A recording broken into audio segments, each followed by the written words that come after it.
Ang negosyong walang plano negosyong siguradong talo.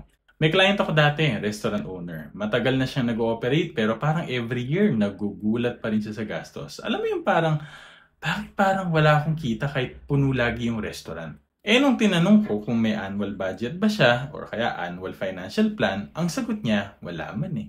Isipin mo to, ang budget parang mapa. Hindi para kontrolin ka, kundi para alam mo kung saan ka pupunta. Lalo na kung maliit pa lang yung negosyo mo, mas madali pa i-manage yung galaw ng pera. Kasi pag lumaki na, tapos wala kang budget, good luck. Simulan mo lang sa simpleng tanong, magkano ba yung inaasahan mong benta kada buwan?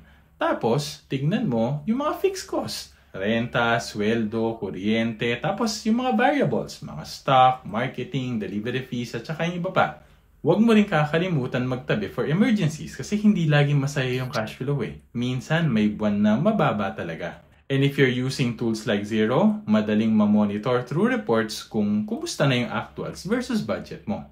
Uulitin ko, ang negosyong walang plano ay negosyong siguradong talo. Hindi pwedeng bahala na lang lagi si Batman.